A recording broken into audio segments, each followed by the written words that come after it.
everybody. This is John Paval with Access Arts Live, bringing you this week's roundup of organ live stream action for the week of April 13th to April 20th, 2026. We're already well into the spring of this year. I can hardly believe it. We have a wide-ranging selection of organ music this week, from Toronto to Tomsk, Siberia, and points in between, which I can't wait to get to telling you all about. Before I go any further, let me remind you, if you love this kind of music as much as we do yourself a favor and follow and or subscribe to Access Arts Live on Facebook, YouTube, or Instagram especially. Those are our main outlets, but we're also on TikTok, X, Threads, and LinkedIn, if that's where you hang out and prefer to find us. We like to be wherever you are, so all you have to do is wherever you hang out all the time, just travel over to our page and find out what's going on any given day. We promise we will get you more than 1,000 live links to live performances online in the coming year if you subscribe or follow us. So come on, get to it. Okay, now let me start out by showing you a photograph of the first of this week's recitalist that I want to tell you about. His name is Jonathan Oldengarm, and this will be starting tomorrow already, Tuesday, on April 14th.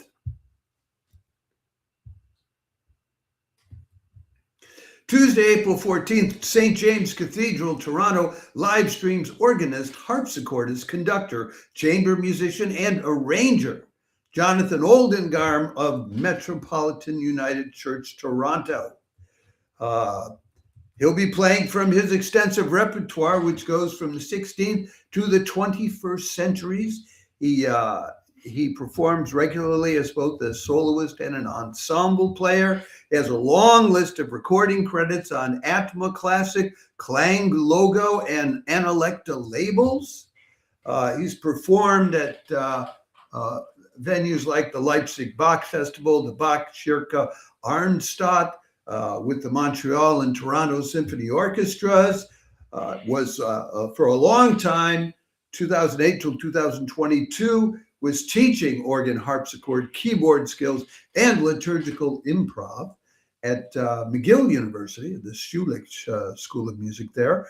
And currently, he's the Minister of Music and Organist at Metropolitan United Church, where he gets to play on Canada's largest pipe organ and with Canada's oldest tune, Caroline. We don't know what he's going to be playing at this concert, but we know what he's playing in the sense of it's an 87 rank, 67 speaking stop, 4 manual, 6 division, 5,101 pipe organ, rebuilt 50 years ago in 1976 with additions by L.I. Phelps and Associates, originally built by S.R. Warren organs back in the mid-19th century. That will be at 1 o'clock in the afternoon, Toronto time. If I got that right, yes, 10 in the morning on the West Coast, and 7 o'clock in the evening here in Europe. Yes, I'm in Stockholm, where we had a beautiful spring day finally. Eat your heart out. And the reason that we see him behind all those pipes in that picture is he's a period music specialist, and that's where he's most comfortable.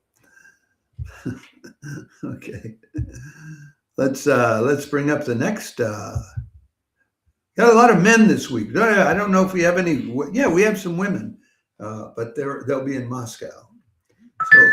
So let's move on to this next. People always beat me on while I'm live streaming. Anyway, Temple Church London live streams organist Jonathan Bunney, the music director at St. Giles in the Fields for the last 2 decades, Wednesday, April 15th. That'll be at 2:15 in the afternoon European time, 8:15 in the morning on the East Coast, 5:15 very early in the morning for you Hollywood tech people, because I know you have to get up that early to make movies, on the West Coast in Hollywood, And midnight down under in Australia, if you're on the East Coast, and if you're on the West Coast, like Perth, it's a little earlier. Jonathan Bunney was a scholarship student at the Royal College of Music, got in 2000, and started working at St. Giles, I think in 2004, 2005, something like that, and went back to get a master's degree at the Royal College of Music in 2008. But he has stayed with Giles all that time. He's currently also the director of music at the Bassett House School and an accredited teacher for the Royal College of Organists. Again, we don't know exactly what he is going to be playing at the Temple Church, London. But he is a recitalist who has often appeared on broadcast with the BBC Radio 2. And he has a CD out called Let the Pealing Organ Blow, produced by Regent Records, on what we're told is an historic organ at St. Giles in the Fields, which is probably why he likes staying there. Okay, then we move on to one of our women organists. Although she will not be alone, but she's one of my favorite organists, so I'm happy to see that she will be playing again this week with her partner. Fans of the veteran organ duo Anna Vetlugina and Dmitry Maksimenko, including me, they're going to be live streaming again at the Catholic Cathedral, Moscow, Wednesday, April 15th, together with the Cantus Laudis vocal ensemble, music by Beethoven, Di Lasso, Mahler, Rachmaninoff, Holst, and an awful lot more to celebrate the Easter season. We're told it's both secular and spiritual music to celebrate the spirit of the season. Cantus Laudis, which is directed by Alexei Litasov, who's often at the Catholic Cathedral, I think with the Moscow Regional Orchestra, if I'm not mistaken. This was formed 5-6 years ago in 2020. It's made up of professional singers who have experience in both vocal and choral performance. And they specialize in Renaissance and Baroque music. Anna Vetlugina and Dmitry Maksimenko, if you don't know them, Anna is one of the two titular organists at the Catholic Cathedral, Moscow, and Dmitry is the organist at the Anglican Church of St. Andrew in Moscow. If you're wondering why do you only hear about organ recitals in Moscow coming from the Catholic Cathedral? Well, because Orthodox churches are not big on organs. So it's the Catholic Cathedral. That's basically it. Anyway, some examples of what they'll be playing: Rachmaninoff's Bright Holiday, Di Lasso's Surrexit Pastor, Elena Eunuch's Christ is Risen. Then the finale from Beethoven's Fifth Symphony, I'm sure that will just be on the organ. They always put in organ pieces. Eternal Light from the fourth movement of Mahler's Second, the Jupiter piece from Gustav Holst's The Planets, Rachmaninoff's Risen from the Grave, etc., etc. And they will include a piece by Anna Vetlugina herself, which is Victime Pascali. And I don't know if that will be a riff on the Easter hymn, Victime Pascali Laudes, Imolent Christiani, but it could be. Don't know. Now finish off with George Friedrich Handel's Hallelujah.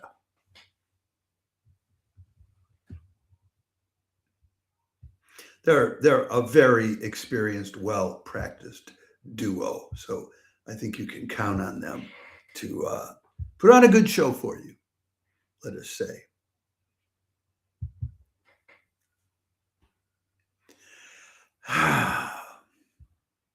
Three years ago, the Truro Cathedral appointed the up-and-coming young organist James Anderson as their new director of music, and this Thursday, he plays in the cathedral's weekly midday live stream. That's at their usual time on Thursdays, 2:10 in the afternoon European time, 8:10 in the morning on the East Coast, 5:10 in the morning on the West Coast, and a little past midnight in Australia, in Melbourne or Sydney, but a little earlier than that out on the West Coast in Perth. James Anderson-Besant came in with a hard act to follow. He had to follow Christopher Gray, who was there for 2 decades and left to go to St. John's College, Cambridge. But before then, he was assistant director of music at Exeter Cathedral. And before then, an organ scholar and then assistant organist at St. John's College, Cambridge, which he graduated from in 2020. So you see, sort of switched places with Christopher Gray partly. It's a Father Willis organ, and it has almost identical specifications to the one in Coventry Cathedral. And we are told, and I love to read this aloud every time I refer to them, it bears the standard Willis hallmarks, quote, tierce mixtures on grate and swell, characterful gadacts on the choir, and a small but telling pedal division, unquote. Those of you who are real organ musicologists will know what that means. And we don't know what program he's playing either. So that's 4 people this week that they didn't bother to tell us what they're going to be playing. And I can't say I appreciate that terribly, but there you have it.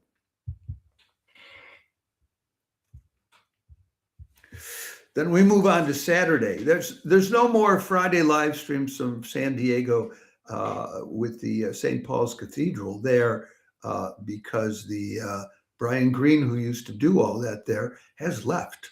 And they now have an interim organist. I don't know when they will be back with any kind of live streaming of organ recitals. And I'm sad to see him go because he gave excellent organ recitals. Sand animation is back again at the Catholic Cathedral, Moscow, as organist Yulia Ikonikova collaborates with the harpist and oboist and actress and sand animation artist Lydia Miller to tell the tale of Tsar Saltan, Saturday, April 18th. They'll do that using music of Tchaikovsky, Mussorgsky, Rimsky-Korsakov, Mendelssohn, Shakhanov, and others.